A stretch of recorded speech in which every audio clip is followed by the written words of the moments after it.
আসসালামু আলাইকুম কবুতর প্রেমী ভাই বোনেরা, সবাই আমার জন্য দোয়া করবেন, আমার কবুতরের জন্য দোয়া করবেন। আজ আমি আপনাদেরকে দেখাবো বাচ্চা বড় ছোট হওয়ার যে কারণটি থাকে সেটি কেন হয় এবং তার প্রতিকার কী। আচ্ছা, এখানে আপনারা দেখতে পাচ্ছেন আমার কবুতর খাবার খাচ্ছে, ওদের বাচ্চা রয়েছে ভেতরে।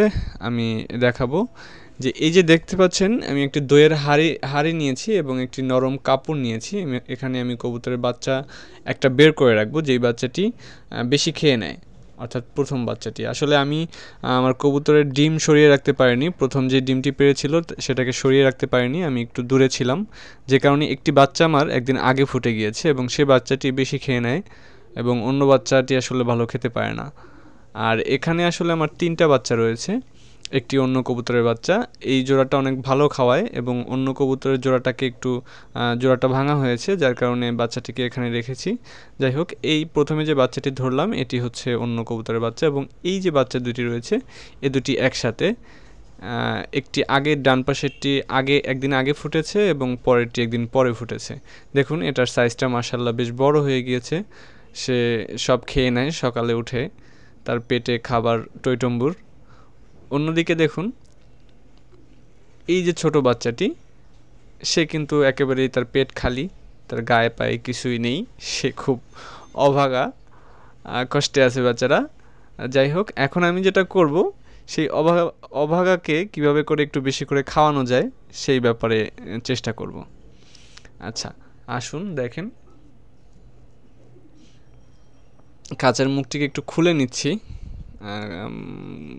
কবুতর রাখতে সুবিধা হবে।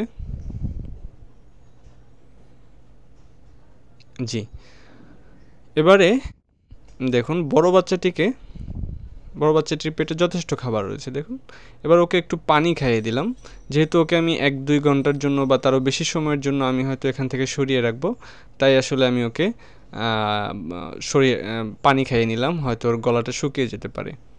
যাই হোক, আচ্ছা এবার দেখুন এই যে দইয়ের হাঁড়িটি, এর মধ্যে আমি সেই নরম কাপড়টির মধ্যে, গেঞ্জির কাপড় হলে ভালো হয়, কারণ কাপড়টা গরম থাকে এবং সে আসলে অস্বস্তি ফিল করে না।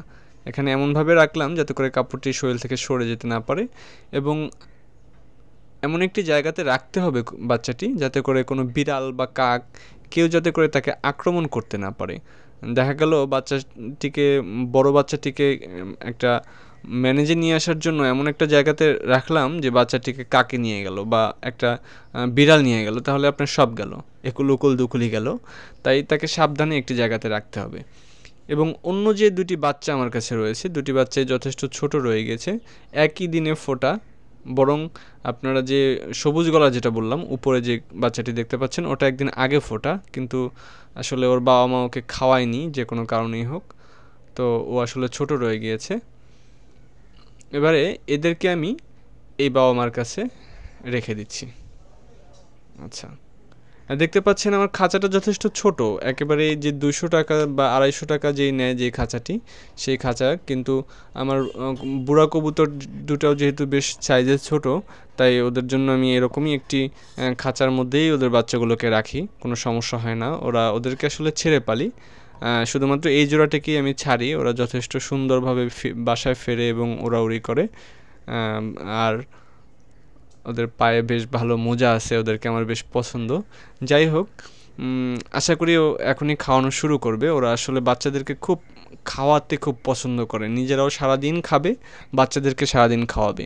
এদের কাজই শুধু এই, আর কোনো কাজ নাই। আর প্রচুর ডিম বাচ্চা করে, খুব ভালো ডিম বাচ্চা করে। এই যে খাওয়ানো শুরু করে দিয়েছে। তো এখন এরা যেহেতু মাত্রই খেয়ে আসলো প্যারেন্টস, এখন তাদের বাচ্চাদেরকে পেট ভরে খাওয়াবে। এখন যদি বড় বাচ্চাটি এখানে থাকতো, সেই হয়তো খাবারগুলিকে সব লুফে নিত, ছোট বাচ্চারা হয়তো আবারও খালি পেটেই থেকে যেত। সেক্ষেত্রে কি হতো, বড় বাচ্চাটি আরও বড় হয়ে যেত এবং ছোট বাচ্চাগুলি ছোট থেকে যেত। তো যে কারণে প্রতিদিন এভাবে করে সকাল বিকাল যদি আপনি 2 ঘন্টার জন্য আপনি যদি বড় বাচ্চাটিকে সরিয়ে রাখতে পারেন, আশা করি বাচ্চাগুলো খুব অল্প সময়ের মধ্যেই 2-4 দিনের মধ্যেই একটা সাইজে চলে আসবে। সর্বোপরি আপনার যেটা করতে হবে, ডিম সরিয়ে রাখতে হবে। প্রথম ডিমটি সরিয়ে রেখে দ্বিতীয় ডিমটি পাড়ার যেদিন পারবে সেদিন হয়তো ডিমটি পাড়ার ঘন্টা 1-1.5 ঘন্টা আগে যদি আপনি প্রথম ডিমটি দিতে পারেন, তাহলে একসাথে ডিম দুটি ফোটার একটা সম্ভাবনা থাকে এবং বাচ্চাগুলি আসলে একসাথে বড় হয়। এবং বিষয়টি খুব জরুরি, ডিমটা সরিয়ে রাখাটা বেশি জরুরি, বাচ্চাদেরকে এভাবে সরিয়ে রাখাটা তখন প্রয়োজন হয় না এবং রিস্ক ফ্রি থাকা যায়।